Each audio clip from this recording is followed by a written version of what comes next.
Hey guys, tonight we're stepping into a world of stone walls, flickering torches, and shadowy secrets, the kind you didn't dare whisper out loud. Picture yourself walking along a muddy street in a medieval town, the air thick with smoke from hearth fires and the sharp stench of livestock and unwashed humanity. A bell tolls in the distance, echoing through damp alleyways where whispers carry farther than you'd like. You pass a group of men huddled near the church door, casting sideways glances at a young man with too fine hair and hands that move with a little too much grace. You can feel it. Already, can't you? The tension, the danger. Because in this world, if you so much as look at someone the wrong way or love someone the wrong way, you probably won't survive the week. So before you get comfortable, take a moment to like the video and subscribe, but only if you genuinely enjoy what I do here. And while you're at it, drop your location and local time down below. I love seeing where you're all tuning in from around the world. Now dim the lights, maybe turn on a fan for that soft background hum, and let's ease into tonight's journey together. You're 13 when you start noticing it. The way your stomach flips, not at the sight of fair-haired girls walking past with baskets of apples, but when your older cousin stretches his arms after chopping wood muscles, taut beneath the sweat-damp linen. You don't have a word for it yet. No one's told you what it means, but you feel it deep in your chest, like a secret you're terrified to learn. In the year 1326, in a village nestled between the abbey fields and the woods, your days are structured narrow and closely watched. You tend goats, you fetch water, you kneel during Mass. Your life is ordinary in every public way, and that's exactly how it has to be. Because behind the sermons and statutes, there's a terror that creeps through the back of your mind every night when you close your eyes. You've heard the stories. Whispers about men dragged from their beds in the night, their screams muffled behind holy hymns. One boy from the next town over, he never came back. They say the bishop's court condemned him for unnatural acts. Your father spat on the ground when his name came up, like just speaking of him would sour his soul. You can't let them know, not your family, not the priest, not your friends. You train your face into a neutral mask, bury your eyes in the dirt when the boys wrestle near the stream. You learn how to fake admiration for the pretty daughter of the tanner laugh when others tease you about her blush on command. It's not just performance, it's survival. At night, though, when the house sleeps and your father's snoring fills the silence, you let yourself imagine. Just a little. You picture what it might be like to hold another boy's hand, to share warmth under a blanket in winter, to speak honestly with someone really honestly, without fear. And then you push the thoughts down so hard your stomach aches, because you know what they'd do if they found out. The church calls it sodomy. That's the term that appears in sermons and proclamations in the ash-scented scrolls read aloud during feast days. Sodomy isn't just sin, it's rebellion, disease, blasphemy. It's an abomination that can bring down God's wrath not just on you, but on your entire village. That's what they teach. And the punishment, it varies. Whipping, imprisonment, exile if you're lucky. But more often there's fire. The law is vague on purpose. It gives men in power the flexibility to condemn whoever they choose, however they choose. And if you're poor like you, without connections, without protection, your fate depends on the mood of whoever's judging you that day. The bishop, the town reeve, the feudal lord. Sometimes they need to make an example. Sometimes the crowd wants blood. Sometimes a false accusation is all it takes. Your body begins betraying you in ways you can't hide. Your voice stays soft when the other boys deepen. You don't grow the square shoulders or the brash confidence they do. Worse, you start drawing, sketching faces you've memorized from stolen glances, hiding them beneath the hay in the barn. One day your brother finds one and laughs, calls you a tavern wife. You wrestle it back from him, heart racing. He doesn't understand, not yet. But he could. The tension builds slowly, like a pot left over the fire too long. You sense your father watching you more. The priest begins asking strange questions during confession. Have you kept yourself pure? Have you thought impure thoughts? You lie, of course. You always lie. But you know they're circling. Then one night it happens.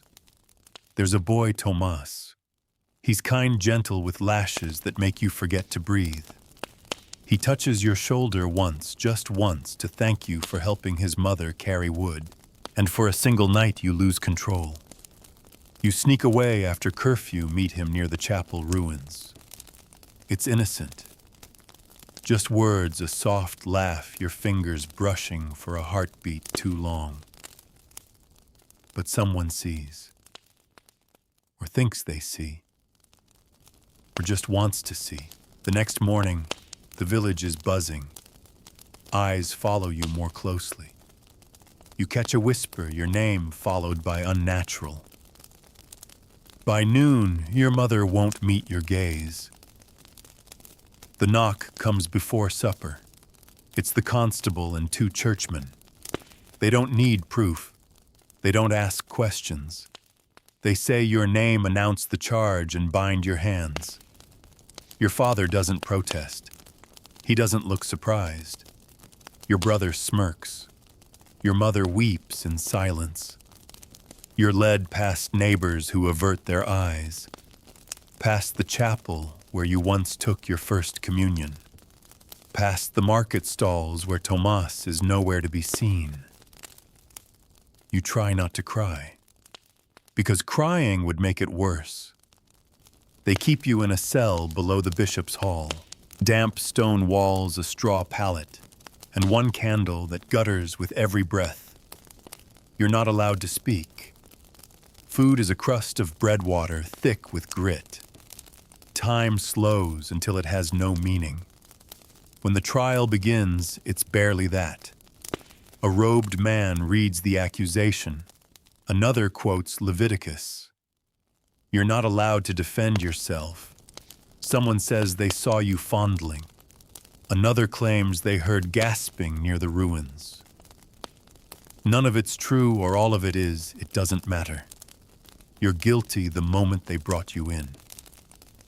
The bishop declares it, for the sin of sodomy the soul must be purged by fire. You collapse. Not from fear, though it's there wrapping itself around your spine like frost, but from the sheer raw grief of it. You won't grow old. You won't ever be loved. Your name will be erased, your body burned, your ashes scattered. And through it all, you still think of Tomas. You wonder if he's afraid, if he hates you now, or if he's hiding fingers still tingling from that one brief touch. The cell grows colder as night falls, though no one comes to bring you warmth. The stone beneath you drinks the heat from your body, and you start to shiver not just from the chill, but from the creeping weight of dread pressing down on your chest like a stone slab. You try to stay awake, try to keep your thoughts anchored, but the darkness makes everything swim. Faces blur. Tomas's voice rings in your ears, then fades. You hear your mother's sobs again, but they're swallowed by the thick silence. You pray.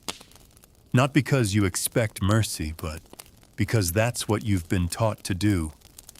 You pray to the Virgin, to Saint Sebastian, who they say was beautiful, pierced with arrows, and yet survived for a time. You pray not for freedom, but for an end that won't hurt as much as they say it does. The stories, they describe the flames licking up your legs, the choking smoke, the crowd jeering or weeping, depending on the mood of the town that day. You pray to be unconscious before the fire reaches your face. But morning comes and you're still here. They let you out only once to strip you. You stand naked before the guards, trembling, while they examine your body for the devil's mark. One of them lifts your hair with the tip of his dagger, sneers at your soft skin. Another spits near your feet and mutters abomination. You've never felt more humiliated, more exposed. Your shame isn't just in your body, it's in your very breath, your heartbeat, your being. Afterward, they clothe you in rough sackcloth tied at the waist with a fraying rope.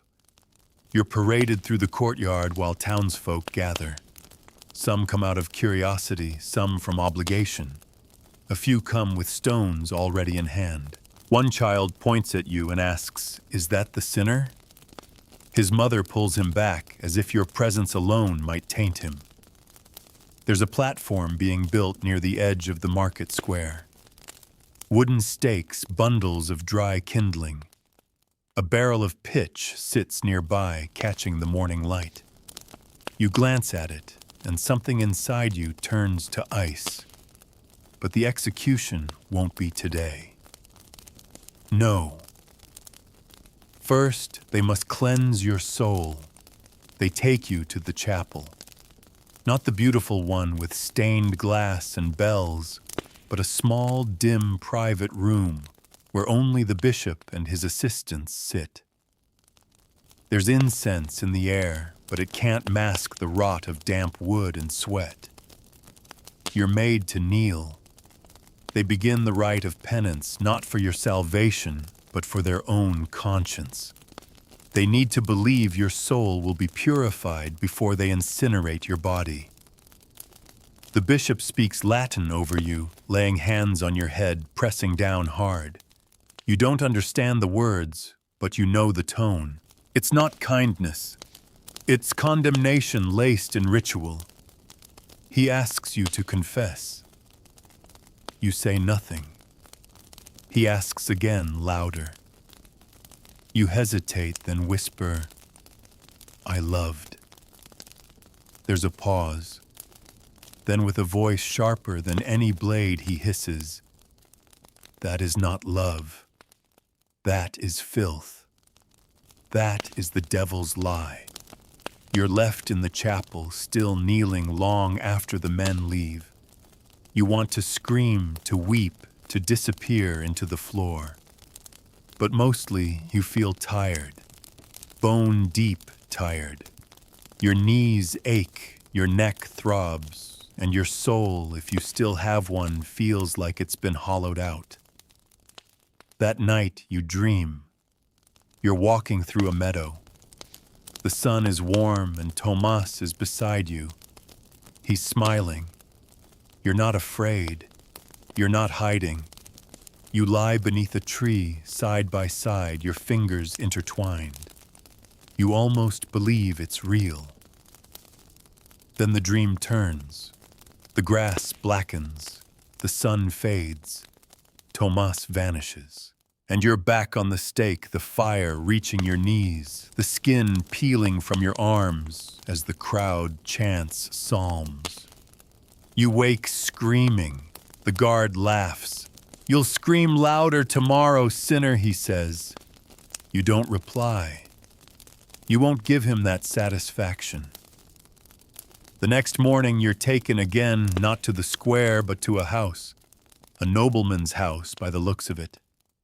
Polished wood beams, stone archways, tapestries on the walls. You're pushed into a room and left alone. Then he enters. The man is tall, cloaked in fur despite the summer heat. His eyes are cold, calculating. He introduces himself as Lord Everard. You've heard of him. He's the one who oversees judicial matters in the region when the bishop's busy. He doesn't smile.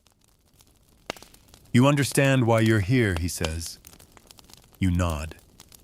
He walks around you slowly like you're an object on display. There is an alternative, he says. You lift your head. He explains. If you name others, if you give them names, details, places, your sentence could be lessened. Whipping instead of fire. A year in the Abbey penance house. Maybe even exile if you're especially cooperative. You want to laugh. Not because it's funny, but because it's cruel. You have no names. There are no others, not ones you know. And even if there were, would you do that? Would you hand someone else over to this nightmare just to spare yourself? You stay silent. Lord Everard sighs. A pity, he says. Your stubbornness is admirable, but misplaced. He dismisses you with a wave and the guards drag you back. The next day they bring a confessor, a gentle-faced monk younger than the rest. He speaks softly, offers you bread, sits beside you. He doesn't condemn, not openly. He just says, "It would be easier if you just confessed." You stare at him. Easier for whom you ask. He doesn't answer. You feel sorry for him in a strange way. He thinks he's helping. He thinks this is mercy. That evening they let you see the pyre. They take you to the square under the guise of preparation. You stand there as they hammer the last stakes into the frame. You see the thick ropes that will bind you, the pitch, the branding iron that will mark your chest before the flames are lit, an old tradition symbolic of your sin. You don't cry, you don't scream, but you do look up at the sky, and for a moment it's so blue, so endless that your breath catches. You realize you've never really looked at it before. On the way back, you pass Tomas. He's with a group of boys hauling sacks of grain. He doesn't look at you, doesn't flinch. But you see it the way his hand trembles around the rope, the way his face drains of color. He knows. Maybe he always knew. And still he says nothing. You don't blame him. Not anymore. He's just trying to survive. Same as you. You spend what you think is your final night, curled against the stone wall, counting breaths. Each one shallow, deliberate, as if you could ration out your fear and make it run slower. But fear doesn't work that way. It builds in your chest a rising tide that refuses to ebb. You're not afraid of death itself. You're afraid of how it will feel, of the crowd, of your body giving way before your mind has finished saying goodbye. The cell door doesn't open that night, though you expect it to. You expect the sound of boots, the drag of chains, the hard shove toward dawn. But instead, silence. Even the guard who usually spits at you through the bars doesn't appear. It's like the world has paused just to make the waiting worse. When you finally do sleep, it's not really sleep, it's something like floating. You drift through old memories, summer fields, the way the wheat bowed in the wind, the time you scraped your knee and Tomas carried you laughing back to your door, the sound of his laugh, that soft, unguarded sound. It hurts to remember, but it also heals something just a little. Then morning comes, not the one you expected. The door creaks open, and it's not guards who enter. It's a woman. You squint in the dim light, trying to see her face. She's older, wrapped in thick linen with a cloak pulled low over her brow. Her voice is steady. "You have 1 hour," she says. "You don't understand." Then behind her, another figure steps in. A monk, but not the gentle one from before. This one's older eyes, sharp hands hidden in his sleeves. The woman leans down and whispers, "You have a friend who asked a favor." We cannot save your name, but we may still save your body. Your heart lurches. You don't dare to hope. It could be a trick, a cruel joke. But they move quickly, businesslike. The monk hands you a bundle, rough peasant clothes, the kind a farmhand might wear. He gestures for you to change, and though your hands shake, you do. The woman helps hide your hair under a cap, smears ash on your cheeks. She tells you not to speak no matter what. If someone asks your name, you're Tomas. That name stabs your chest like a blade, but you nod. They lead you out through a passage you never knew existed beneath the bishop's hall and into the ancient catacombs. The air smells of mold and centuries of damp prayer. Your footsteps echo. You pass broken statues, discarded bones, hollow-eyed saints carved in crumbling stone. Finally, a wooden hatch. The monk lifts it, and you squint into the morning sun as it floods the tunnel. You're behind the chapel now, beyond the edge of the village. No one sees you. Not yet. Go east, the woman says. Keep off the main road. Follow the stream. There's a cottage. Knock twice, then once more. You start to ask why, but she's already gone, vanishing back into the tunnel. You run. At first your legs feel useless, heavy as soaked logs, but the farther you go, the more they remember what it means to move freely. You don't stop to think. You don't look back. The trees blur past the stream at your side, trickling louder than you've ever heard. You lose track of time, but the sun climbs higher, warming your back, drying the sweat on your neck. The cottage is real. It sits nestled in a thicket of bramble, nearly invisible unless you know what to look for. You knock twice, then once more.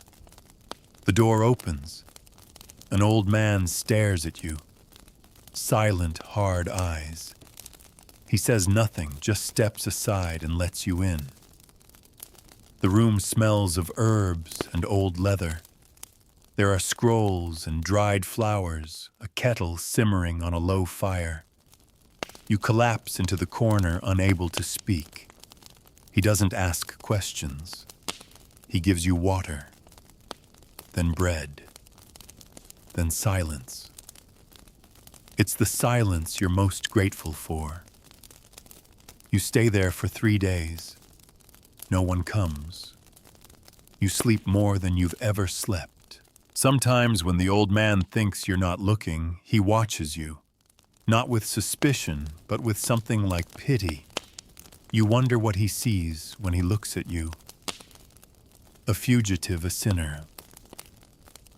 A boy too broken to speak. On the 4th day, he finally talks. You were marked, he says, not with fire, but with fear. You meet his eyes. He nods slow. I've seen others. Some survived. Some didn't. The ones who did kept running. Never stayed too long. Never told their true name. You want to ask if any of them were happy, but the words don't come. Instead, you whisper, "Why help me?" The old man shrugs. Because once someone helped me. It's all he says. It's all you need. He gives you a map, hand-drawn, points to a forest farther east, then a river town beyond that. You'll need a new name, he says. A trade. Learn to mend shoes or carve wood. Something useful. You nod. And when you leave the next morning, you're no longer walking like a condemned boy. You're walking like someone reborn. Still scared, yes, but alive. The river town is loud and bustling, fishmongers yelling, children darting between carts, travelers from faraway places. You keep your head down. You find a smith who needs an apprentice. He doesn't ask questions, just sees your hands, nods, and points to a pile of wood that needs splitting.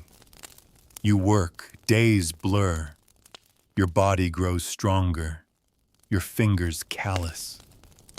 The heat of the forge begins to replace the memory of the fire you escaped. But at night, you still remember. Not the pain, not the cell, but Tomas. You remember his laugh, his silence, his hands brushing yours under moonlight. You wonder what became of him. Did he forget you? Was he punished too? Did he ever speak your name again? You'll never know. And that's the cruelest part of survival. You don't just leave a place behind. You leave people. You leave stories. You leave pieces of yourself scattered like ashes. One day a traveler mentions your old village in passing. Says there was a fire. Not the kind you feared. Just lightning, they say. The chapel burned. Some of the records lost. You feel nothing. Or maybe everything. Later, as you walk along the riverbank at dusk, you see two boys sitting together beneath a tree. One leans on the other's shoulder. No one watches. No one cares. You sit nearby just far enough to stay hidden. And for the first time in a long while, you smile. Because in that simple, unguarded moment, you glimpse a future. One you might not live in, but one you helped make possible. You stay in the river town for nearly 2 years, long enough for your muscles to harden your voice, to deepen just enough your face to forget how it once flushed with fear. The forge becomes your new rhythm, early mornings, endless hammering, the scent of ash and sweat baked into your skin. The master smith calls you by your new name and you answer like it's always been yours. You become someone else little by little, not out of choice but out of necessity. Still, the past doesn't let go so easily. Every time a stranger lingers too long at the edge of the market, you stiffen. Every time you hear boots echo in the street, your hands twitch, ready to run. And when the priest in town, an old affable man with a red nose and watery eyes, mentions sermons about the order of nature, your stomach knots even though he isn't looking at you when he says it. You never step into that church. Instead, you walk the river path on Sundays where the water murmurs in a tongue older than the priest's sermons. You find a quiet spot, let the breeze kiss your face, and imagine just briefly that this is your chapel now. That here in the rustling reeds and bending trees, God might listen without judgment. One morning, a young man named Emmerich arrives in town. He's from the north, slender and sharp-eyed, with a voice like honey and hands that never seem still.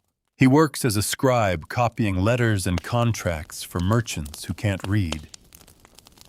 You meet him when he brings a broken iron lamp bracket to the forge. He smiles as he hands it to you. You look like someone who's been through a fire or two. You flinch, but he doesn't press. He just tilts his head and adds, "I meant your hands." You work in silence, fixing the bracket, but his voice lingers like a melody you can't shake. Over the next few weeks, Emmerich keeps finding reasons to visit. A bent quill stand, a rusted latch, a mysterious rattle in the hinges of his satchel. Each time he stands close, not too close, but enough. And each time you feel something stir that you'd buried deep. One evening you find him by the riverbank, sketching with charcoal on a scrap of parchment. You don't mean to interrupt, but he turns and smiles like he expected you. You sit. A cautious silence settles between you. You don't talk much, he says. You shrug. Not much to say. He studies you. No, there's plenty. Just no one safe enough to say it to. Your heart pounds. He adds gently, I know what you are. You stand immediately, pulse roaring in your ears. But he doesn't back away. Doesn't scold or shout or cross himself. He just says, so am I. You stare at him. He meets your gaze unwavering. Sit, he says, or walk away. I won't follow. Your legs remain locked a moment longer, then slowly you sit again. The next hour is the first real conversation you've had in years. You don't tell him everything. Not about the cell or the pyre or Tomas, but you tell him enough. He shares his own tale, how he left a noble house after a rumor spread, how his mentor was flogged for defending him, how he's been wandering since. We don't last long in one place, he says. Not because we don't want to, but because the world won't let us. The moon rises before you part ways. When he stands, he hesitates, then gently brushes your hand. Not a kiss, not a promise, just contact. Human, simple, sacred. For the first time in memory, you don't recoil. You meet again the next night, and the one after. Sometimes you talk. Sometimes you just sit in silence. Once you hold hands for an entire hour, hidden in the tall grass, as fireflies blink around you like tiny stars. But you both know it can't last. Whispers begin. The forge master asks why you're spending so much time by the river. A merchant smirks when you pass with Emmerich. A child repeats a word they don't understand, a word that makes your blood run cold. You and Emmerich don't speak of it, but the distance between you grows. The smiles become quicker, the meetings shorter. One night, he doesn't show at all. You wait by the river until dawn. When you return to town, his room is empty. Gone. No note. No goodbye. You knew it would happen, but it still tears something inside you. The town grows colder after that. Not in weather, but in tone. People greet you less warmly. The forge master gives you fewer jobs. One morning you find the word sodomite carved into the side of your workbench. You don't sleep that night, or the one after. You pack quietly, taking only what you can carry. You leave a coin for the master, even though he doesn't deserve it. Then you slip out before dawn as the sky shifts from black to gray. Another town, another name. You walk for weeks, moving from village to village, always wary. You find odd jobs fixing tools, sharpening blades, patching roofs. Never stay longer than a month. Never trust a priest. Never let your voice get too soft or your glance linger too long. But you keep walking. And in your walking, you begin to meet others. A weaver with wide shoulders and a sad smile. A falconer who flirts without fear. A brewer who wears a woman's scarf when alone in the woods. They speak in code, in glances, in the space between words. You realize something. You are not alone. Not anymore. There's a quiet network flickering and fragile like candlelight in the wind. But it exists. People who help. Who hide others, who pass messages through herb pouches and embroidery patterns and ink marks in books. A shadow community rooted in survival. In time, they trust you enough to help. You begin guiding others, showing them the safe paths, the kind towns, the allies hidden in plain sight. You become part of the thread that binds the unseen world together. And through it all, you still remember Tomas. Not with pain, but with something like tenderness. He was your beginning, the spark, the first reason you ever had to run. And now, years later, as you crouch beneath a stable showing a frightened boy how to sneak past the watchman, you understand. You were never just escaping. You were building a way forward.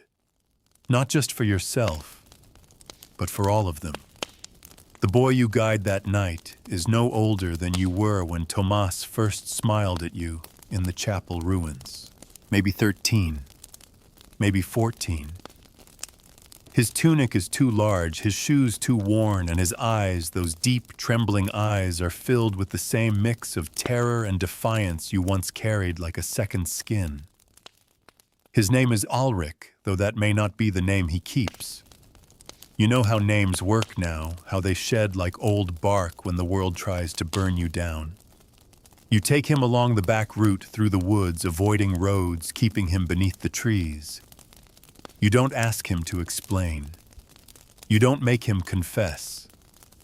You just show him where to step, how to breathe quietly, where the wild mint grows, so you can mask your scent when soldiers ride too close. He talks anyway. Most do once they sense you're not going to turn away. He whispers it, how the village priest caught him with the miller's son, how his own brother dragged him by the hair to the constable, how his mother refused to look at him. And then he asks the question you've heard 100 times by now. Is there a place where it's allowed you don't lie? You never do. No, you say. Not really. Not yet. His shoulders fall. But you add after a pause, there are places where it's less hunted, where people like us watch each other's backs, where you might breathe easier for a while. That small, fragile hope that's enough. That's what you give them. Not false promises, but fragments of a future that might be shaped with enough hands. The cottage you bring him to is the third one on your circuit, run by a gruff widow who minds her bees and has no patience for nonsense. She lost a son to the gallows. He was caught with another boy in the woods behind the monastery. She doesn't say much, but she keeps her door unlocked for you. Ulrich will stay there for a time. She'll give him tasks, teach him how to keep his head down. When it's safe, you'll return, and together you'll find the next step. You leave him with bread, a folded cloak, and a soft pat on the shoulder. He doesn't hug you. He's not ready, but his hand lingers at your sleeve a second too long, like he's afraid you'll vanish. You smile, then slip into the dark, just as you always do. You've become good at disappearing. Over time, you travel farther into the marshlands, across the lower ridges of the mountains, through cities with cobbled roads and high towers where the nobility scheme and rot. In one such place, you meet a tanner's apprentice named Ludo, who wears his tunic tied tight and walks with a sway that dares the world to challenge him. He teaches you the signals they use in the city, how to knot your belt if you're looking for others, how to fold a corner of your cloak if you need help. The city is different. Bigger, louder, but no less dangerous. Here they use silence like a weapon. Nobles with velvet gloves and secrets heavier than gold coins. Priests who preach piety by day and demand flesh by night. You see both sides, the ones who suffer and the ones who exploit. And in quiet corners, candle-lit back rooms, and market stalls at twilight, you begin to piece together a truth that reshapes your purpose. This isn't about sin. It never was. It's about power. Always has been. They don't punish love. They punish deviation. Anything that slips through the cracks of their tidy structure, man, woman, priest, sinner, lord, or peasant, is a threat to their control. And your love, your truth, that's the purest threat of all. because it says we exist without your permission. With Ludo's help, you gather names, hidden allies, tavern keepers who turn a blind eye, midwives who ferry messages between households, even a few monks brave broken men who carry scrolls in their sleeves and risk their lives to shelter those the church would burn. One of them, Brother Niels, gives you a book. It's old, its cover, cracked, its corners gnawed by time. But inside are poems, verses of men writing to men and women to women, not with shame but with longing, beauty, grace. They existed, he whispers, hands trembling. We existed. You spend hours with that book, reading by moonlight, letting the words heal places in you that you didn't even know were still wounded. The voices echo across centuries, proof that you're part of a lineage, a hidden, silenced choir that sang anyway. Later, when you've moved on, you'll leave the book with someone else, and they'll do the same. It becomes a kind of relic passed like a torch from one set of trembling hands to another. A symbol, a weapon, a prayer. By your third year on the road, your name has become legend in certain circles. The boy who survived the stake, the ghost of the fire. Some believe you were burned and rose again, that your scars glow red when danger's near. Others say you walk through walls and steal condemned lovers from their chains. You don't correct them. Sometimes myth is the only armor you've got. In truth, you still sleep with one eye open. You still flinch when someone says your name, whichever one you're using that week. You still wake from dreams of smoke and ropes and Tomas, though less often now. But you've built something, a trail, a pattern, a chance. And then one winter in a town near the coast, you meet her. Her name is Sabine. She's a healer apprenticed under a Jewish woman who taught her the old herbs, the old tongues, the old ways. She wears her hair braided with silver threads and has a laugh that could shatter glass. She finds you asleep under a bridge, shivering. You're terrible at hiding, she says, handing you a blanket. You mean to leave by morning. But somehow, you don't. You help in her shop. You learn which roots mend the gut and which berries cure fever. You sweep the floor. You listen when she talks about her sister who was stoned for kissing a girl in the orchard. You don't say much, but she doesn't seem to mind. One night over stew and candlelight, she says, "You remind me of a flame, not a bonfire, a lamp, small, but steady, enough to see by." You look away. You don't want to be seen. Not really. But maybe you think maybe it's okay. Just this once. And so you stay. Through winter, into spring. You've never stayed anywhere this long. You know you'll have to leave again, but not yet. For now there's warmth, there's safety, there's a soft glow in the dark, and hands that don't flinch when they touch yours. And in that small moment, you dare to believe maybe survival isn't the end of the story. Maybe, just maybe, it's the beginning. The spring air tastes different when you've survived a winter you never expected to outlast. Each morning when the frost thaws from the eaves of Sabine's cottage and the birdsong returns to the hedgerows, you wake with a cautious peace. Not the kind that shouts, not the kind that promises forever, but a soft, wary quiet that wraps itself around your shoulders like a well-worn cloak. You've started calling this feeling something like belonging. Sabine never asks about your past, though she knows the shape of it. She knows by the way you flinch when you hear the distant ring of church bells, or how your hand hesitates over the latch at night. She knows by the way your eyes follow the road beyond the trees, always measuring the distance to flight. But she doesn't press. She simply includes you in everything.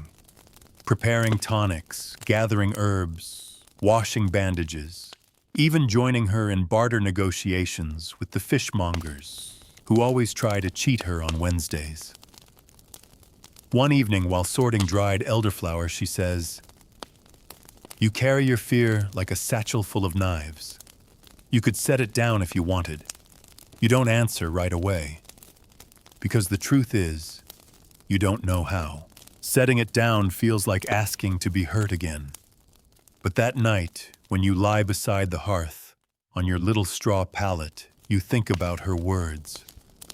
You imagine what it might be like to go an entire day without scanning every crowd for a threat, every whisper for your name. You imagine living like the villagers do, openly, carelessly, trusting the world not to burn them for who they are. You drift off imagining that kind of life, and for once you don't dream of fire. Word spreads quickly through small towns, even without messengers. And soon you start to hear it again, rumors. Whispers of men arrested in a village not far east, of a woman dragged from her home for tempting young girls into unnatural affection. No trials, no penance, just disappearance. Sabine hears it too. She stiffens when a rider in a black cloak appears at market buying salt without haggling. She narrows her eyes when the new priest visits homes without invitation, blessing doorways and asking strange questions about who lives where and with whom.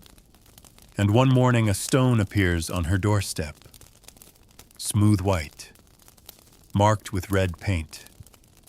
You both know what it means. Someone has noticed. Maybe not you specifically, but something. Someone has spoken. Someone's watching. That night you prepare to leave. You've done it before.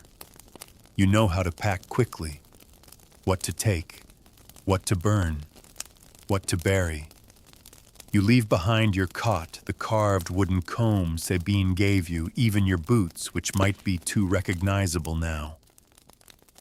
But when you reach the door, she stops you. "Not this time," she says. You turn, startled. "They always make us run," she says. "We leave and they win, every time. But not this time." You look at her, really look at her, and see the fire in her eyes. "But if we stay," you begin. "We stay smart," she says. "We don't make noise. We hide in plain sight. We become exactly what they expect until they stop looking. So you stay. But you change. You become shadows. By day, you tend the garden, help mend fences, and smile at the priest when he passes. By night, you meet travelers who come seeking shelter, using the back door, speaking in code. You build false compartments in the floorboards. You teach others how to vanish in 10 seconds flat. You keep packs ready by the back wall, candles with black wicks, for signaling pouches of dried wormwood, for masking human scent. And still life goes on. Children are born. Bread rises in ovens. Cows wander through broken fences. Life refuses to stop simply because fear lurks at the edges. One summer night, a young woman named Anselma arrives, bruised and barefoot, clutching a rolled scroll beneath her arm. Her voice shakes when she speaks. She'd been writing letters to a nun. They found them. She escaped through the abbey's latrines, hid in a grain cart, and walked 20 miles. You clean her wounds. Sabine braids her hair. You give her a name to use and a route to follow. And as she sleeps by the fire, you whisper to Sabine. "How many more, as many as need us," she replies. Over time, your little cottage becomes known, not publicly, not officially, but known in that hidden way the underground always knows its beacons. You are no longer just surviving. You are sheltering, protecting, rebuilding. But the danger never disappears. A letter arrives, anonymous, smudged with dirt. It lists names, yours among them. The ink is faded, but you recognize the handwriting. Tomas. You sit for a long time staring at it. He's alive. He remembers. And he's warning you. The letter says the bishop has commissioned inquisitors in your region, men with special authority, crueler than the average clerics, trained to find aberrations. Their approach is swift and quiet. No sermons, no warnings, just ropes and fire. You burn the letter, but not before copying the names. Some you know, some you've already helped, some you vow to reach. Over the next few weeks, you pass messages faster, coordinate escape routes farther, shift some of your people to distant contacts in mountain towns. You teach new signals, quicker methods of flight. Then you wait. And eventually they come. Not with drums, not with banners, but with silence and smoke. The first house burns before midnight. You see the flames from your window. Sabine nods. It's time. You don't run, not yet. You act. You light the black candle in the back window. You rattle the sheep bell tied beneath the table. You send the child apprentice with a note to the baker's wife who will pass it along the grapevine. By the time the inquisitors knock on your door, you're ready. Sabine opens it, calm, smiling. She shows them the tonic jars, the dried thyme, the row of labeled salves. They search the house. They find nothing. The floorboards are sealed. The packs are gone. The girl with the letters is already on a boat heading north. You watch from a hollow in the hillside, heart-pounding, teeth-clenched fingers curled around a stone just in case. They leave, for now. You wait 2 more nights just to be sure. Then you return. The cottage stands whole. Sabine meets your eyes, exhausted but unbroken. They'll be back, you say. She nods. Then we'll be ready. You sit beside her as dawn rises, and though you know the danger will never fully pass, there's something else now, something stronger than the fear. You're not alone anymore, and you're not just surviving. You're resisting. The resistance doesn't wear armor or carry swords. It doesn't march through streets or chant beneath banners. No, it hides in plain sight inside bread ovens, beneath haylofts, in the carefully coded words of a herbal recipe, or the particular way a shawl is folded at a market stall. And you, once the boy with trembling hands and a target on your back, have become one of its quiet generals. Each month the network stretches farther. You pass letters hidden in the folds of embroidery. You carve symbols into tree trunks along forgotten pilgrim trails. You mark maps with ashes, 3 dots for safe houses, a diagonal slash for danger. The whole system runs like a whispered song passed ear to ear, heart to heart. Not perfect, not indestructible, but alive. You spend time now training others, not just how to hide, but how to see. You teach young men and women how to read silence, how to feel when a glance carries warning. You explain the importance of moving like smoke, no trail, no scent, nothing solid enough to seize. You show them how to scatter salt in their footprints to mislead trackers, how to boil nettles for fever, how to signal with mirrored sunlight across long distances. One boy, Gerard, asks you, "Why do you still help when it's this dangerous?" You think for a long time. Then you say, "Because someone once looked at me and didn't run." That's what it comes down to in the end. Recognition. Solidarity in a world built on denial. Sabine keeps her clinic running. She pretends to be the town's busybody herbalist when really she's your anchor. She smuggles dried roots laced with messages to convents. She disguises fugitives as traveling patients. When the blacksmith's daughter disappears in the night, she tells the bishop she died of fever and no one questions her. By now, even the townspeople know better than to ask too much. They might suspect, some certainly do, but they also know Sabine cured their children's coughs, stitched their wounds, whispered prayers over their dead. She's earned their silence. You meanwhile make yourself less visible. You travel more often now, slipping between way stations and known allies. Sometimes you stay with shepherds who live too far out for gossip to reach. Other times you find refuge in abandoned barns, forgotten ruins, and once an old bell tower where pigeons have made their home in the rafters. There's a freedom to the road, but also a loneliness. Some nights under unfamiliar stars you miss the hearth. Miss Sabine's quiet laughter.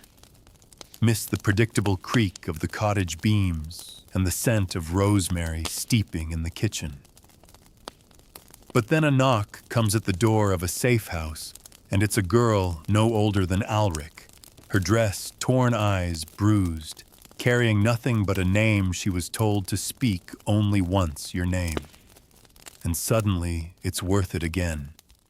You guide her out of danger.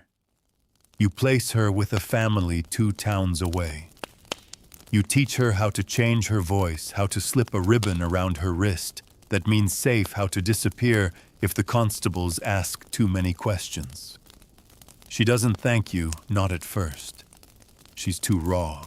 But when you leave, she tugs your sleeve and says, "You saved me." And you think not just me. The system you're part of has grown. You begin to hear stories you didn't start. Of a merchant in the capital who shelters runaways in the empty crates beneath his spice shop. Of a trio of sisters who run an embroidery guild and stitch warnings into noblewomen's bodices. Of a silent boy who knows how to forge new birth records using soot and vinegar. It's bigger than you now. And that's the dream, isn't it? Not to be a hero, but to be unnecessary. Still, it doesn't mean you stop. You hear of an inquisitor, one not like the others, young, ambitious, with a mind like a blade and a hunger for glory. He's rumored to be compiling names, not just suspects, but those suspected of helping them. He has a list, they say, a long one. And though no one has seen it, you know deep down your name is on it. So you change tactics. More caution. More misdirection. You create decoy routes. Fake leads. Spread rumors of safe houses that don't exist to throw off any who might be listening. You use a new alias, Mathis. Fewer people know your real one now, and that's how it must be. Still the Inquisitor draws closer. You feel it in the towns you pass through, doors that shut too quickly, friends who refuse to meet your eye. One man you'd trusted for years won't speak to you at all. He just places a sealed parchment in your hand, then turns and walks away. You open it by candlelight hours later. It's a list. Names. Each one marked with a red dot. The top name is yours. Below it, Sabine. And then a half dozen others you know, people you love. You burn the parchment, but the heat does nothing to settle your hands. This isn't just a hunt anymore. It's a purge. You send warnings. Ride overnight through storms to get word to allies. You fake your own capture in one town just to buy time for a group of runaways to get across the river before the bridge is closed. You lie, steal, bribe, and threaten. It costs you everything you have, coin sleep, even your voice hoarse from shouting over wind and rain. But they escape. All of them. And when you finally return to the cottage weeks later, Sabine greets you with a slap on the shoulder and a trembling smile. "You look awful," she says. You laugh. First time in days. Then you notice the boy behind her, a teenager with wide shoulders and soft eyes holding a broom awkwardly. Sabine catches your look. "He's new," she says. "I've been teaching him how to make cough syrup and how to lie convincingly." The boy grins, sheepish. You nod. Another seed planted, another light in the dark. And as you rest that night, truly rest wrapped in a blanket, surrounded by silence, not made of fear, you whisper the names of those you've lost. Thomas, Emmerich, the boy in the next village, the girl from the abbey. Each name is a vow, a promise. Not that you'll save everyone, but that you'll keep trying.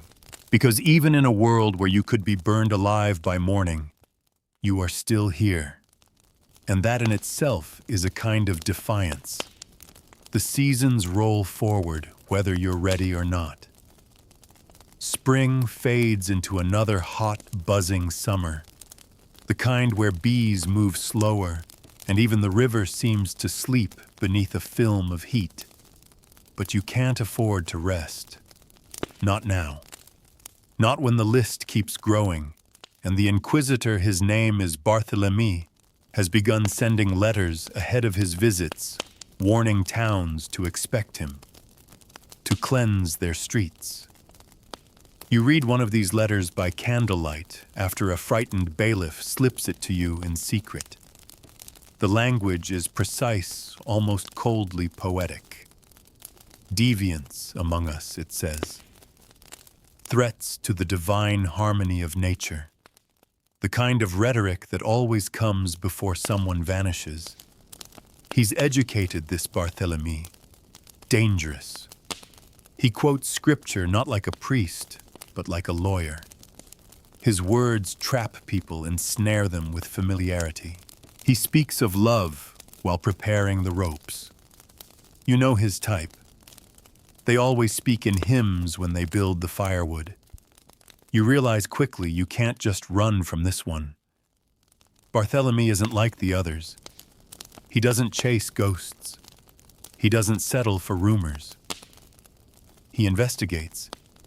He dissects. And he leaves nothing behind. So you shift the game. You become what he expects to see. You dress plainer. You pray in public loud enough for bystanders to nod in approval. You hum hymns while sweeping the cottage stoop. You drop your eyes whenever you pass a cleric on the road. Sabine adjusts, too. Her herbs become blander. No more tonic for sleepless hearts or quiet courage. Just cough drafts and root poultices. The real work moves underground into dried bundles that look like nothing, into symbols scrawled beneath bowls, into the memory of every person who's passed through your door. You send word across the region. Avoid the coast. Barthélemy is circling, and still they come. More than ever. Boys whipped half to death for touching hands. Girls forced into marriages after being caught whispering secrets in the orchard. Priests' sons, barons' daughters, wandering minstrels, and silent farm hands. They all find their way to you because there's nowhere else to go. One night a woman arrives carrying a bundle wrapped in linen. At first you think it's food. But when she sets it down, it wriggles. It's a baby. A girl. You're stunned into silence. The mother won't speak her name. She just says, "They said she's cursed, that she'll grow into filth because of me." Her eyes are dry, hollow, beyond grief. She asks only one thing: will you raise her? Somewhere far, Sabine holds the child gently. The baby yawns, unaware of the world's cruelty. You nod. We'll keep her safe. The mother leaves without a goodbye. You name the baby Lise.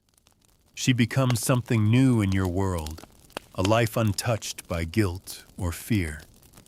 A reason to plan for more than just survival. You build her a cradle, a real one, carved from pine smoothed with beeswax. You hum lullabies when you rock her. You catch Sabine talking to her, telling stories about stars and ancient trees and all the people who came before her who loved in secret and lived in defiance. Lise grows quickly, laughing even in her sleep. Her tiny hands grip your fingers like they never want to let go. She doesn't know your past. She doesn't know the word sodomite. She just knows warmth. And for the first time, you begin to imagine what it might mean to stay. But Barthélemy draws closer. You hear of arrests in the neighboring town. 2 girls disappeared after a servant accused them of sharing a bed. A man was found hanged in the woods, whether by his own hand or not, no one knows. You feel the net tightening. One afternoon, a cloaked stranger appears in your garden. He speaks your name. Not your alias, your real name. The one you haven't heard spoken aloud in 3 years. You freeze. Then he says, "I'm not here for you. I'm here because I was you."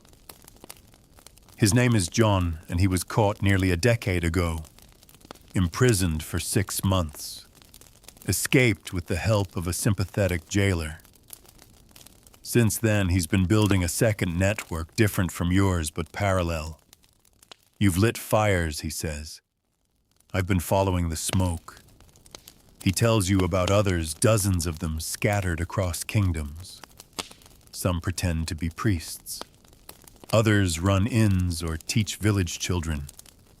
All are secretly shepherds of the hunted. John proposes something new. Coordination. Not just safety, but rebellion. Quiet, organized, and growing. Sabine listens, arms crossed. Rebellion gets people killed, she says. John shrugs. So does silence. You sit by the hearth after he leaves Lise asleep in your lap. You think of the names you've gathered, the stories etched in memory, the pyres still burning. You remember Thomas, his silence, his warning. You remember Emmeric's warm hand on yours. You remember the feel of a noose brushing your neck in a dream you never wanted. And you remember that the world they burned you for still lives inside you. You turn to Sabine. Maybe it's time we stopped running. She looks at Lise, then back to you. I'll help, she says. But we do it smart. We do it slow. Over the next few weeks, you begin mapping again. Not just routes and safe houses, but people. Skills, positions, places of influence. You identify clergy who might be turned or already harbor doubts. You track which towns have inquisitors and which ones look the other way. John sends messengers. You receive letters in hollowed books and loaves of bread in coded embroidery. The network tightens. And then you get word Barthélemy is coming. Not to the town next over, to yours. He'll arrive in 5 days. You look at Lise asleep in her cradle. You feel the weight of 3 years in your bones. And then slowly, you begin to prepare for war. War in your world doesn't look like soldiers clashing on open fields or banners fluttering above castle walls. It's quieter, closer, hidden inside glances and folded letters behind doors that creak at midnight, and candles that burn in back rooms long after curfew. The war you're preparing for isn't fought with swords. It's fought with secrets. 5 days. That's how long you have before Barthélemy arrives. 5 days to vanish what must be hidden. 5 days to bury what cannot be explained. 5 days to protect everyone who's trusted you enough to hand over their name. You begin with the cottage. Everything fragile or damning disappears, first bundles of coded herbs, parchment letters, tucked behind beams, embroidered maps stitched into cloaks. You dig holes by the river and fill them with oilskin-wrapped documents. You collapse a hidden compartment in the floor and scatter dirt over it. You wipe every surface lice ever touched, every toy, every cloth marked with anything distinct. Sabine works beside you wordlessly. She burns every jar that once held her special blends. She moves her scrolls and distillations to a cabin 3 miles north, one built for emergencies known only to you and a few others. Even Lise understands. She watches you both with wide, unblinking eyes, as though sensing the shift in air, the tightness in your voices. You don't cry. Not yet. The second day, you summon the allies. Quietly. One by one. The baker who once smuggled a boy out beneath a wagon of flour. The weaver who speaks 3 languages and has been forging papers for years. The priest's niece who left the convent after a nun took her hand under the rose bushes and whispered, "Oh, God is not ashamed of us." You gather them in Sabine's root cellar away from windows under lantern light, thick with the scent of wax and moss. You speak plainly. Barthélemy is coming. He has a list. I'm on it. Some of you may be too. No one leaves. The weaver nods and says, "Then we build thicker walls." The others murmur in agreement. Fear lingers, yes, but not paralysis. Not anymore. They know what's at stake. This war is for the right to exist. You assign tasks, routes of escape, roles to play. If questioned, the baker becomes forgetful. The weaver is deaf. The niece says she's been sick. You give each person a signal, something simple, something ordinary, an itch behind the ear, a dropped coin, a crooked candle. These signs will tell others when to run, when to hide, when to burn everything. The third day you prepare lists. This is the hardest part. You've made arrangements. John will take her north where a widow with no children has promised to raise her like blood. She'll have a new name, a new story, a better chance. You pack a satchel, her favorite cloth rabbit, a carved spoon, a tuft of your hair wrapped in wool. That night you hold her by the fire. She dozes in your arms, warm and soft and completely unaware. Sabine crouches beside you, her voice rough. We could leave, all 3 of us, tonight. You nod slowly. You could, but you don't, because someone has to stay and light the torches. At dawn, John arrives. You don't say goodbye to Lise, not properly. You kiss her forehead, hand over the satchel, and turn before your heart can betray your mouth. Sabine watches John ride away with her tucked in his arms, and for the first time you see her cry. But she doesn't let it last long. "We keep moving," she says. The fourth day is quiet, too quiet. You walk through the town and feel the hush. People speak in low tones. Curtains twitch. Even the cows in the pasture seem to chew slower. Barthelemy's name is on everyone's tongue, but only in whispers. You see signs already. The tavern's been shuttered. The village boys no longer wrestle by the stream. And the priest has been seen polishing his chalice 3 times this week, a sure sign of nervousness. You station lookouts on the hills. Teenagers mostly. Smart ones who know how to disappear. They watch for riders, record movements, learn uniforms. At midday, a boy runs breathless to your door. They're here. Sabine doesn't flinch. You both dress in your plainest clothes. No embroidery, no jewelry, no scent. You walk into town like you belong there, like you're part of the dust and the wood smoke and the silence. Barthelemy is everything the rumors claimed, and worse. He's tall, pale, with sharp cheeks and colder eyes. He wears his faith like armor, polished, lethal, unwavering.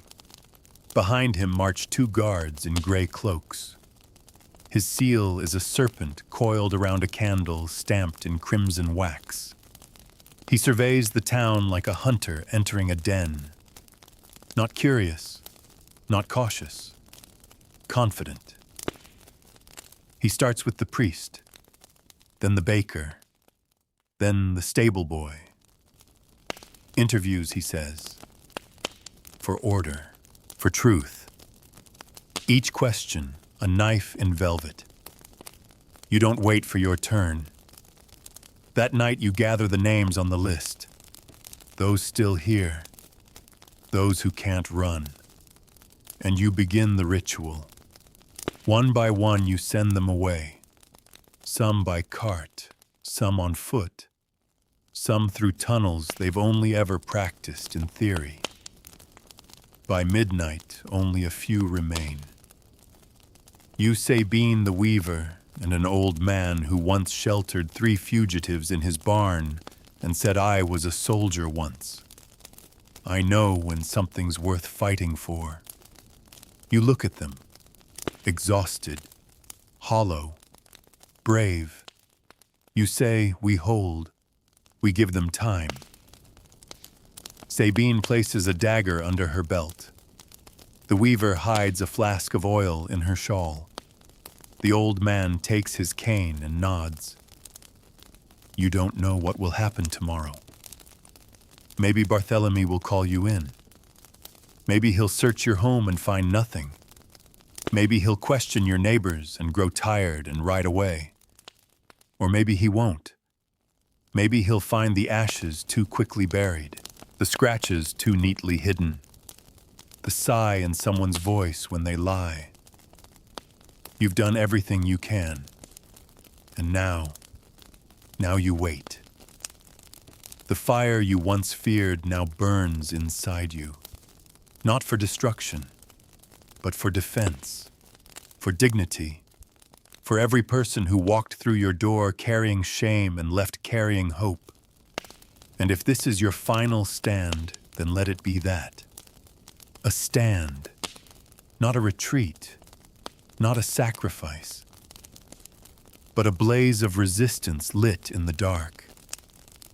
You don't sleep that night. Instead, you sit beside Sabine by the fire, sharpening the same blade over and over, even though the edge is already keen. She's plucking rosemary from its stem, bundling it with trembling fingers. Not for medicine, not this time. She'll burn it if she has to. Smoke masks truth, of that you're sure. The old man, Hallett is his name, you finally learn, snores softly in the chair by the door. He said he'd stay awake, but age catches even the most stubborn fighters. The weaver Mariette paces in the back room. She's been mumbling the names of the runaways you helped escape like a prayer or a spell. She's wearing 2 shawls now, as if fabric could armor her heart. You feel every second in your chest like a stone dropping through still water. The air is thick, the silence deafening. And outside, somewhere in the dark, Barthélemy waits. Or maybe he doesn't wait at all. Maybe he's already moving. Just before dawn, a knock. You freeze. 3 taps. A pause. 2 more. The signal. One of yours. You rush to the door and pull it open. It's Remy, one of the lookouts. They're heading to the blacksmith's, he whispers. 6 of them. Barthélemy, too. They're questioning him first. You nod, trying to think through the fog of adrenaline. The blacksmith's no friend to your cause, but he's also no snitch. Mostly because he knows nothing. Still, the direction matters. They're starting close, moving outward. Which means you have time. Hours, maybe. Sabine and Mariette spring into motion without a word. Every bottle, every scroll, every scrap of damning evidence gone. You wrap them in a tarp and slip them beneath Hallett's chair where the floorboards are loose. Sabine douses the hearth. Mariette unhooks the false wall panel behind the shelves and starts packing tools into sacks.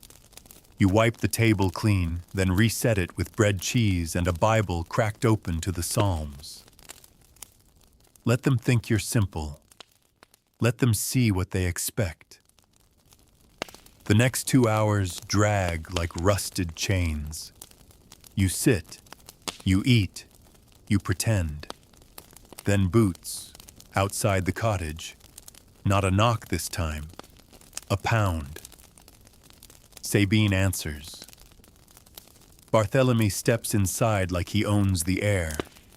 He's flanked by 2 guards, one with a ledger, the other with an iron rod. They don't introduce themselves. They never do. Barthélemy's eyes land on you, then drift to the others. He doesn't speak for a full minute. He just watches. Finally, he says, "You're the healer." Sabine nods. He gestures to Hallett, who's now sitting upright, face blank. "And him, my father," she lies. "And the others, neighbors," she replies calmly. The weaver's husband died last winter. The baker's been sick. They come to me for tinctures. He cocks his head. Convenient. He walks slowly around the table, trailing his fingers along the edge. Then he stops behind you. You can feel him breathing. "You've been in this town 3 years," he says. "Yes." "No family, no marriage." You shake your head. "You're not too old. Why not marry?" His tone is casual, but every word is a weight. "I had a love once," you say. "They died of fever." He waits for you to slip, to gender the lie. But you don't. He leans in closer, and before that you don't flinch. "I was a boy. I had chores." He stares a moment longer, then straightens. The guard with the ledger scribbles something. Barthélemy circles again, finally settling near Sabine's shelf. He picks up a bottle, uncorks it, sniffs. Lavender. He sets it down. Then another. Mint. And another. This one Sabine looks. Vinegar and elder. Useful for cleaning wounds. He puts it down, then walks to Lisa's cradle. empty now, covered in dust. He trails his finger across the wood, then examines the dust on his glove. Child Sabine hesitates. You jump in. She died in spring, plague fever. He turns to you, his eyes narrow, unfortunate. Then silence, too long, too tense. He nods to his guards. They begin searching the cottage, pulling blankets, opening crates, tapping the walls. But they don't find the compartment beneath Halet's chair.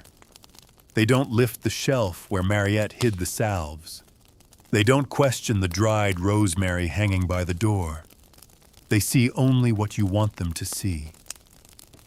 Barthélemy lingers by the hearth. You've heard the stories, he says suddenly, of what we're finding in towns like this.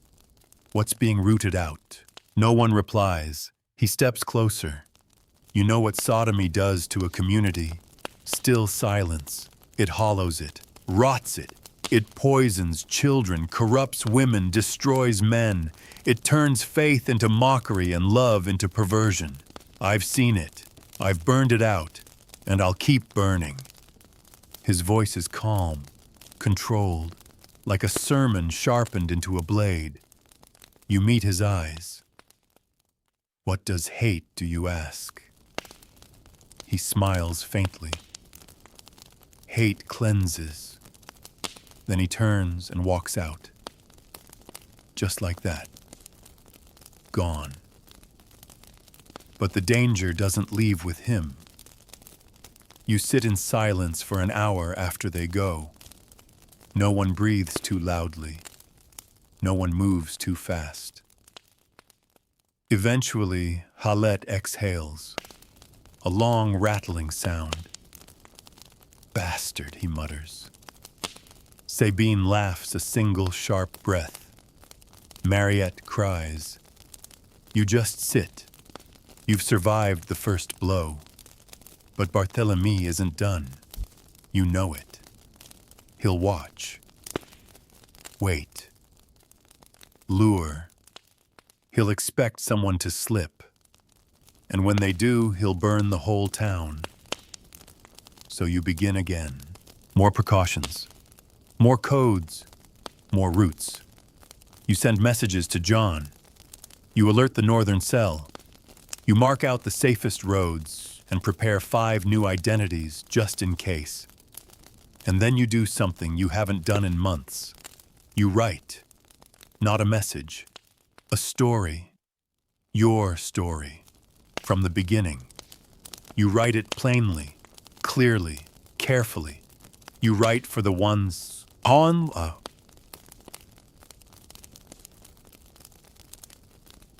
You write for the ones who are still too scared. You write for Thomas, for Emmerich, for Lise, for yourself. You seal it in wax, wrap it in oilcloth, and bury it behind the cottage beneath a flat stone marked with a single scratch. If they come for you tomorrow, let them. They will not. Warning arrives, slow and gray. The sky hangs low, the air so still it feels like the earth is holding its breath. You wake before the sun, though you barely slept. None of you did. The fire in the hearth has long since died, and the coals look like the memory of heat, faint ashen, too soft to warm anything now. But you still sit close, boots laced, cloak, ready eyes fixed on the door. Barthélemy is expected to begin his second round of interviews today. He's taken over the priest's home as his base, a grim irony considering what the church has always done to people like you. But then again, irony is a luxury few can afford out here. You go to the market at dawn. Sabine's already there when you arrive, fussing over turnips with more vigor than anyone could believe was real. It's performance, of course. All of it is. You pick up carrots, comment on the weather, pretend not to notice Barthélemy's gray-cloaked assistants observing everything from the well. The baker gives you half a loaf without a word. You nod. That's the signal. One of the families made it safely across the border. Good. The weaver walks past you, muttering about dyed thread, but she drops a scrap of cloth into your palm as she does. A black thread weaves through the red. Another signal.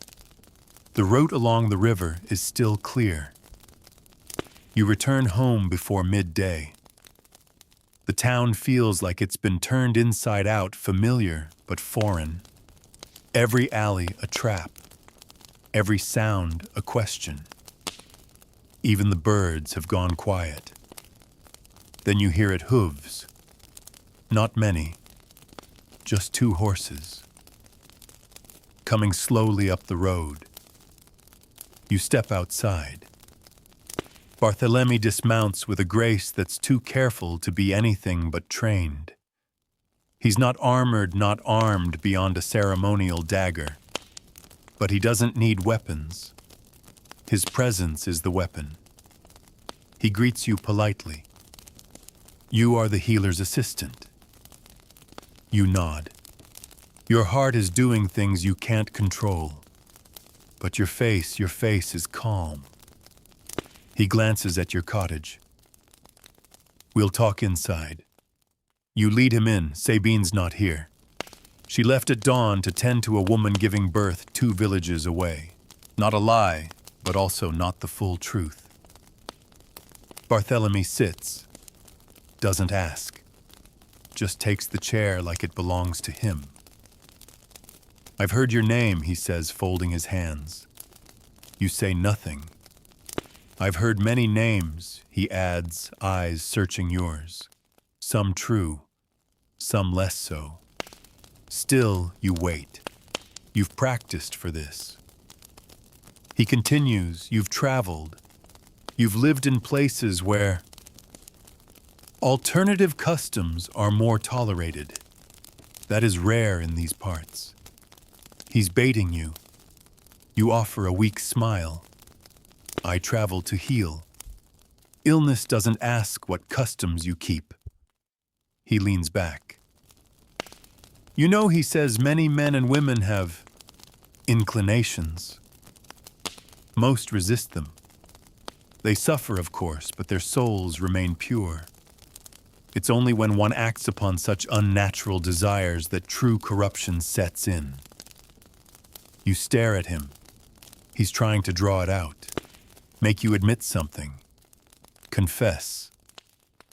Crumble. You shrug, careful. I've seen many illnesses, none more unnatural than a man so eager to dissect another's private grief. It's subtle, but he notices. His lips twitch. I like you, he says. You say nothing. He rises, eyes drifting to the books on your shelf, the herbs drying by the window. You've staged everything carefully. Nothing suspicious. No coded tinctures.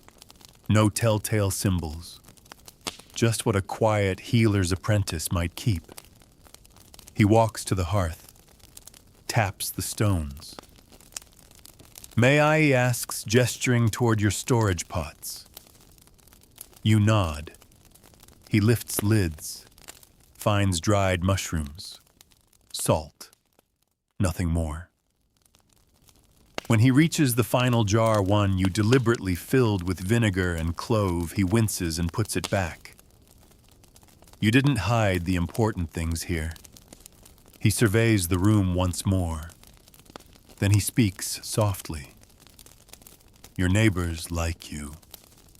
They say you're kind, useful, quiet.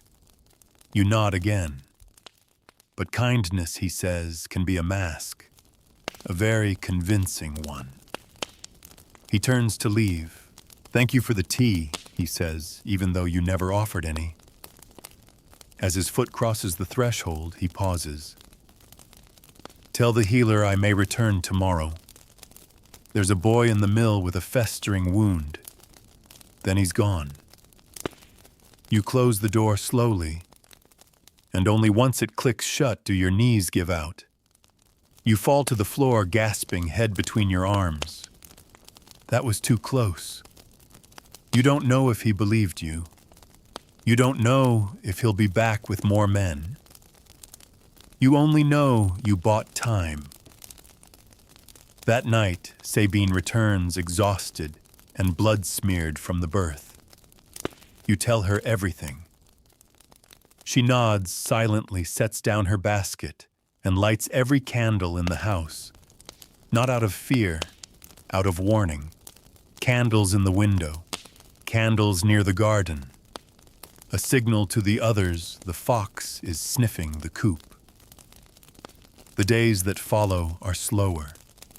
Barthélemy lingers in the village, asking questions, always polite, always smiling.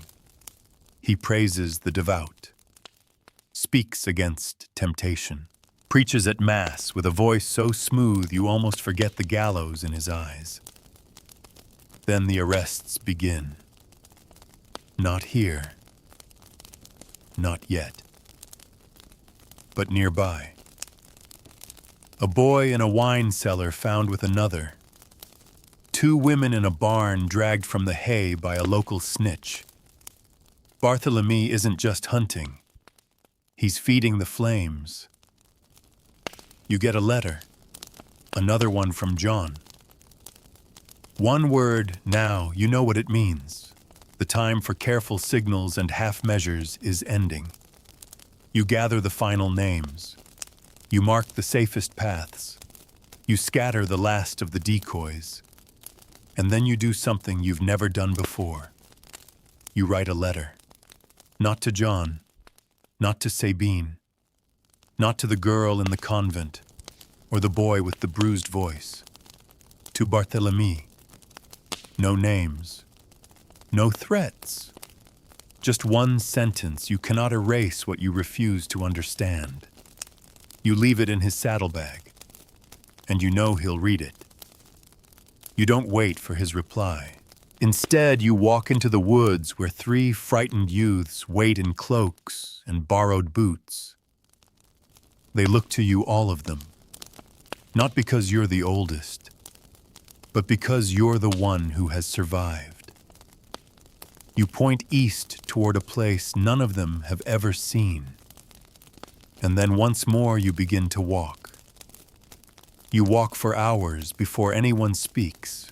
The forest muffles your footsteps, your fears, even your thoughts.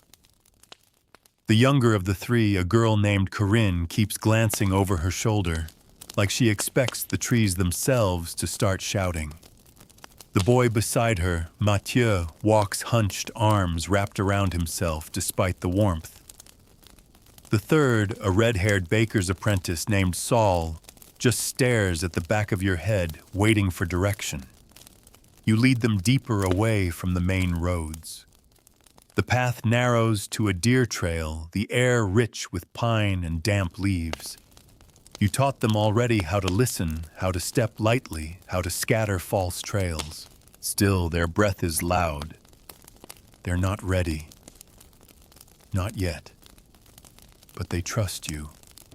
That's enough for now. You make camp beside a stream by dusk. Not a fire. Just cold bread, cold water, and cloaks pulled tight against the coming dark. You're careful with every sound, every footprint. You know that if Barthélemy truly wants to track you, he'll do more than ask questions. He'll hire men who've spent years chasing wolves and witches. So you move like prey that knows how to bite. When Corinne finally speaks, it's with a tremor in her voice. Do they really burn people? The question hits harder than she knows. You nod, slowly. I saw them light the wood myself, you say. I heard the crowd cheer. She pulls her knees to her chest. Why you pause? You look at the stars overhead, blinking faintly through the canopy. For a long moment you consider lying. But she deserves truth. Because fire is easy. It scares people into silence. It leaves no body behind. She swallows hard. Would you rather they hang us? Mathieu asks bitter. You shake your head. I'd rather they leave us alone. That answer, simple and impossible, lingers long into the night. None of you sleep. By morning, the frost is gone, replaced by dew and golden light. Saul finds wild berries. You ration the bread. The journey ahead is long, more than a week by foot, if all goes well. You're heading to a port town near the cliffs, one you've only heard about from Jun. He said there's a ship that leaves every few months bound for an island where the church holds little sway, and the locals care more about fishing than who someone shares a bed with. It might be a myth, but it's the best you've got. The road winds through valleys, past the ruins of old stone towers and charred villages long forgotten by the maps. Each step carries a risk. Each new face you pass could mean betrayal. But you've learned how to spot danger. You avoid inns, choosing barns and root cellars. You don't light fires unless you've tested the wind and confirmed no travelers have passed for hours. You sleep in shifts. You keep your stories straight, and you teach. You teach Corinne how to read the moss on trees, how to mimic a wounded bird to signal for help. You teach Mathieu how to sharpen a stick into a blade, and how to keep wounds from festering. You teach Saul how to listen to the wind, the birds, the silence between sounds. They're quick learners. They have to be. One afternoon near a small village too quiet for comfort, you pass a road shrine, a crude wooden cross draped with dried flowers. Someone has scratched a word into the post. Inverted. You freeze. It's a warning.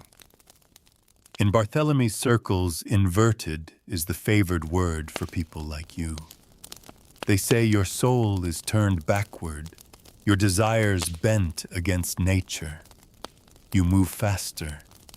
That night you double the watch. You dream of Thomas again. But not like before.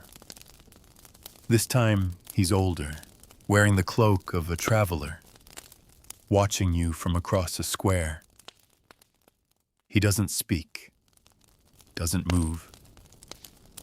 Just watches eyes full of something that could be guilt or hope. You wake with your jaw clenched and your hands curled into fists. You shake it off. You keep walking. On the 5th day, you reach the outskirts of the port town. You smell salt in the air before you see water. The noise is different here, louder, rougher, full of fishwives shouting and gulls crying, and the creak of ships rocking in the harbor. You slip through the market like ghosts. John's instructions were clear. A tanner named Eudeline runs the safe house. You find her behind a curtain of drying hides bent over a vat of dye. She looks up, scans your group, and nods once. No talking, she says, gesturing to the back. They're watching. You follow her through the cramped shop, past barrels of ash and lye, into a cellar that smells of leather and old stories. It's not much, just pallets on the floor, a water jug, some stale biscuits. But it's safe.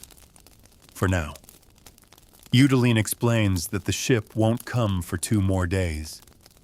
It's delayed by weather. Maybe more. She doesn't know. You thank her. Then you rest. Finally. That night, you sit alone beneath a crack in the ceiling where a sliver of moonlight cuts the dark. You think of Sabine, of Lys, of John out there somewhere moving like you, hiding like you. You wonder if Barthelemy found your note. You wonder if it mattered. And then you wonder what happens after the boat. Will this life, this constant running ever stop? Can you build a future out of ashes and whispers? You don't have answers. But when Corinne curls beside you, murmuring in her sleep, and Mathieu places a careful hand on Saul's shoulder to comfort him after a nightmare, you realize something. Maybe it's not about the end. Maybe it's about the people you bring with you along the way. The ones who survive because you refuse to stay quiet. The ones who might one day dare to speak loudly. You close your eyes. You rest. Tomorrow the sea. You wake before the others. The cellar is quiet dark except for the thin strand of morning light slicing through the crack above the door. You rise without sound, stretch limbs that ache from too many days on the road, and step lightly past the pallets where Corinne and Mathieu sleep in a tangle of cloaks. Saul is already awake, crouched near the corner, sharpening a piece of wood into a needle-thin steak. He nods at you. You nod back. Outside, the port town is louder than it was the day before. You hear the clatter of crates being unloaded, the bark of sea dogs calling for coin, the slap of ropes against damp wooden hulls. Gulls wheel above their cries, cutting through the thick, briny air. You catch whiffs of fish, tar, sweat, and salt. No one looks at you twice. That's good. You've worked hard to be forgettable. Eudeline finds you near the water's edge, her thick hands stained blue from dye, her expression unreadable. The ship's here, she says simply. Your chest tightens. She explains it's a cargo boat bound for the coast of Normandy, 2 days' journey over rough waters. Not luxurious, not legal, but the captain owes her a favor from long ago, before she was a tanner, before she had scars on her arms, and a house that smelled like vinegar and leather. You don't ask what the favor was. You just nod. She looks you over. You'll have to choose, she says. It takes a moment to understand. There's room for 3, not 4. You exhale slowly. The words hit hard, but not like a surprise. You've always known that safety comes in fragments, not promises. The church can take everything, even choices, especially choices. You return to the cellar, heart-pounding mind already calculating. You can't ask Corinne to stay. She's too soft still flinches at her own shadow, still sees fire behind every doorway. Mathieu. He's got fight in him, yes, but he's loyal to a fault. He'll shield others before himself, and that gets people killed. Saul is harder to read. He's steady, observant, quiet rage simmering beneath calm waters. You think he might survive no matter what, but you also think he might never stop running. You tell them the truth. Only 3 can go. They don't shout. They don't cry. They've learned too much in too little time. Saul is the first to speak. I'll stay. Corinne shakes her head instantly. No, I will. No one's staying. Mathieu says, stepping forward. We draw lots. You stop him. No. Your voice is calm. Final. I'll stay. They protest, of course. They say it's madness, that you've done enough, that it's your turn to escape. But you shake your head. I've had my escape, you say. More than once, it's yours now. You kneel before Corinne. Protect your softness, you whisper. The world will try to tear it from you. To Mathieu, use your fire, but never let it blind you. To Saul, remember, the fight isn't over once the boat sails. It's just moved. They hug you, even Saul. Eudeline arrives later, silent and firm, motioning for them to follow. You watch them walk toward the docks, cloaks flapping like broken wings, heads low but hearts high. They disappear into the crowd, swallowed by the shouts and salt and ropes. You see the ship, small, battered, sturdy, pull away from the dock an hour later. You stay on the hill until it's a speck on the horizon. Then you return to the cellar alone. For a while you do nothing. Just sit in the quiet, tracing grooves into the dirt floor, with your boot listening to the echo of waves beyond the walls. You don't cry. There's no time. There's work. By dusk, you've changed your clothes, simple tunic, patched trousers, a cap pulled low. Eudeline gives you a loaf of bread and directions to a nearby monastery. Not one of those, she says, smirking. They grow herbs, don't ask questions, and they owe me more than one debt. You shoulder your pack. But before you go, you ask her a question. Why do you help? She stares at you for a moment, then shrugs. Because no one helped me. It's always the same answer, isn't it? You walk through the town like a ghost, weaving through fishermen and old women and merchants hawking dried herring. No one notices you. You're good at being invisible now. It's a skill and a scar. The monastery sits on a hill overlooking the water, its stone walls pocked with moss and age. You knock twice, then once more a rhythm passed down through the network. A monk opens the door. He says nothing, just steps aside. Inside it's quiet, clean. The scent of rosemary and smoke fills the halls. You sleep that night on a straw mat beneath a stained glass window of the crucifixion. You dream not of fire or Tomas or rope, but of Saul planting seeds in foreign soil of Corinne, singing on a rocky cliff of Mathieu, teaching children how to sharpen sticks and trust each other. You dream of something you've never dared imagine before, a world where people like you grow old. In the morning, the monk shows you to the garden. You know herbs, he asks. You nod. You know survival. You know how to turn poison into medicine. And now maybe you'll learn how to earn memory into sanctuary. The days pass slowly. The sea wind is harsh, but it smells of freedom. One afternoon, a boy appears at the gate, thin, tired, lost. He says your name, not the old one, not the new one, just yours. You step forward, and the cycle begins again. Another lost soul, another light to guard. Because you've made your choice not just to flee the fire, but to become the lamp. Not to escape the past, but to build the bridge others need. And as long as your feet touch earth and your lungs hold air, you'll keep doing it. Until the world no longer needs you to. The monastery becomes a rhythm.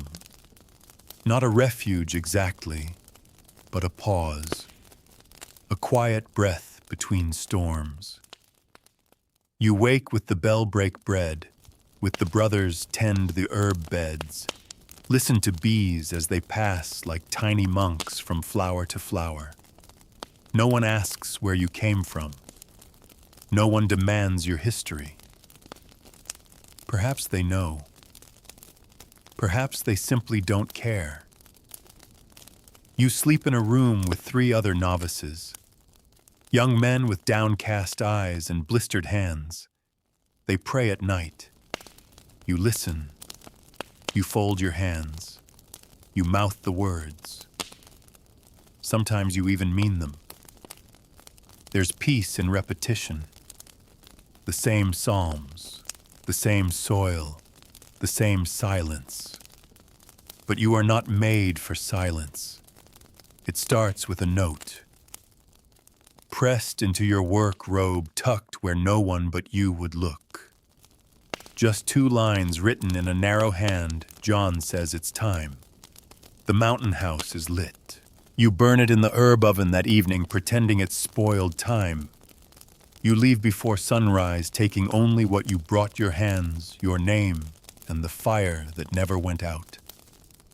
The mountain house is a code word. You know it well. It means the council has gathered. Not a formal council, not yet, but the closest thing your world has to one. It's held in a crumbling hunting lodge deep in the northern forests, abandoned for decades, hidden behind tangled underbrush and a collapsed outer wall. Only those who've survived the worst know how to find it. You arrive after 4 days of hard travel blisters on your feet, heart hammering with every rustle of leaves. And when you see it smoke, curling from the stone chimney, a red cloth tied to the pine outside, you exhale the breath you didn't realize you'd held for weeks. Inside are faces you recognize, and ones you don't. John is there, of course, older than before. Hair threaded with gray, but eyes sharp. He hugs you with a tightness that says he wasn't sure you'd come back. There's Nadia, the former nun, who smuggled more than 60 fugitives out of the Holy Land during the Crusades. Felix, the boy with the stutter, who now maps safe houses with such detail it makes you ache. Even Udalon is there, smelling of smoke and stubbornness. You sit in a circle that night and share bread and stories. Not all of them painful. You laugh. Real laughter, the kind that bubbles up without shame. It feels like something between sacrilege and salvation. Then John clears his throat. It's time, he says. We've survived long enough. Now we plan. You go still. He unrolls a map. Not of escape routes, not of danger zones, but of outposts. Places where people like you are already living quietly, cautiously, often unknowingly close to others like themselves. Villages where the priests drink too much to notice. Towns where the mayor's son turns a blind eye. Riverlands where the laws are softer or simply ignored. The idea is simple: connect them. Create a world beneath the world. A chain of care, of memory, of resistance. It won't be safe, but it will be real. You speak next. About Corinne, Mathieu, Sol. About the monastery. About Barthélemy. When you say his name, the room stills. He's gathering force, you say. Quietly. Systematically. He wants a purge. Nadia nods. He's not the only one. You look at the others. Then we make it harder for them to succeed. What follows is 3 days of planning.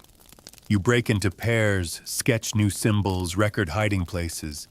You establish false identities, write letters, invent lies so detailed they could pass for truth. You craft the future. On the 4th day, a girl arrives. 12, pale, barefoot. She's walked for 3 days, following a trail of markings carved into fence posts and trees. She doesn't speak, but in her hand she holds a scrap of cloth, the same pattern as the quilt you left with Corinne. Your voice catches. John steps forward and kneels. You made it, he says softly. She nods. The fire crackles, and in that moment you know the truth, the path path you chose, the one lined with pain and loss and fire, has led to this, to her, to others, to a world that may never love you back the way you love it, but a world that can change because of you. You reach into your pouch, pull out the tiny wooden rabbit you carved for Lise, and press it into the girl's palm.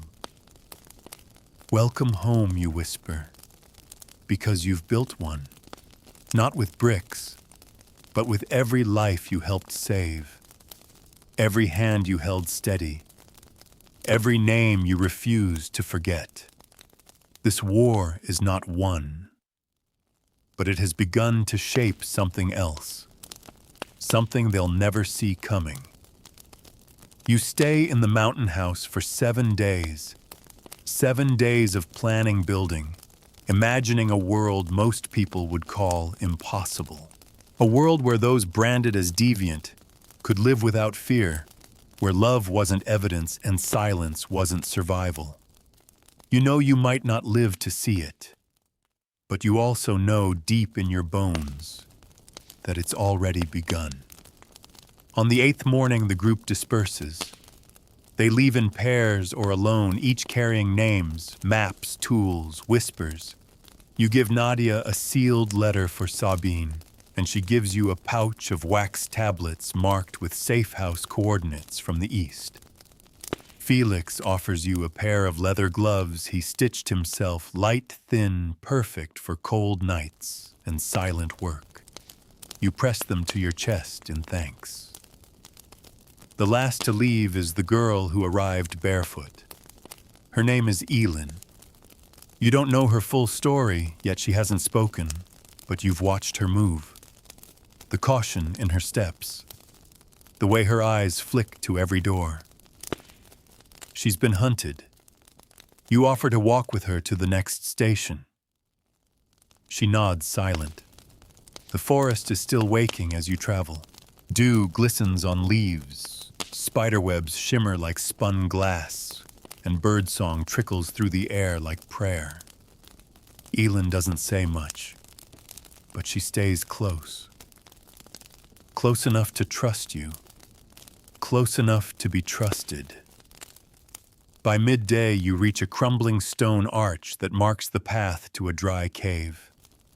Inside are supplies, blankets, dried meat, a flask of water. It's enough. This will be her stop for now. Someone will collect her tomorrow.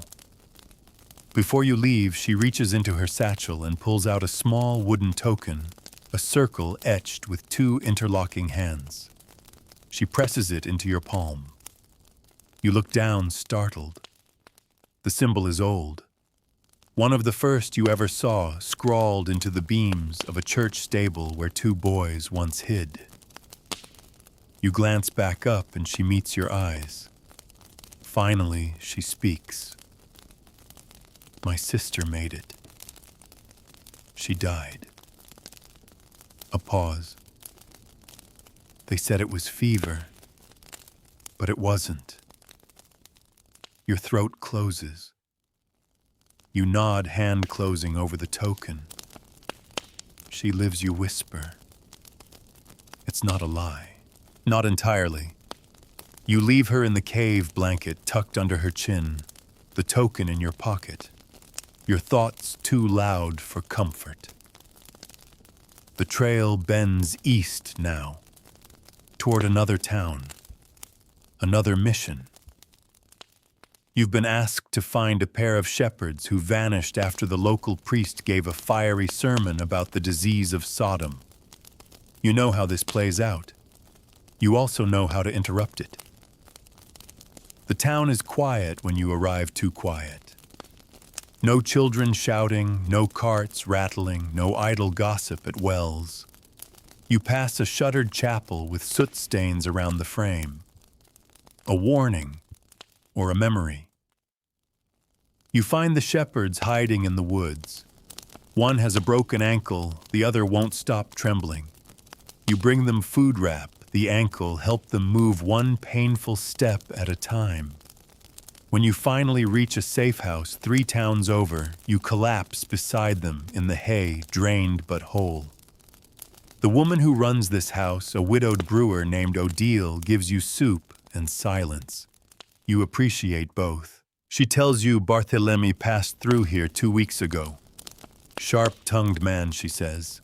Smiles when he talks about burning people. She leans close. But he's not the only one hunting.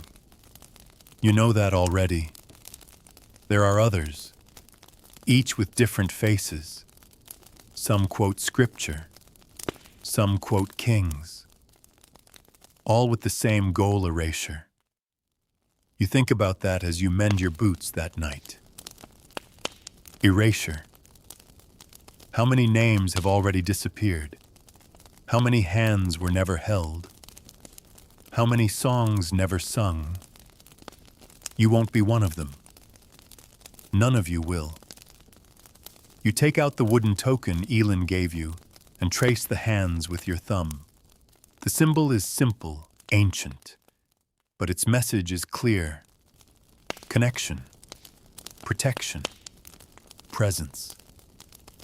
You carve it into the underside of a bench before you leave, hidden but waiting.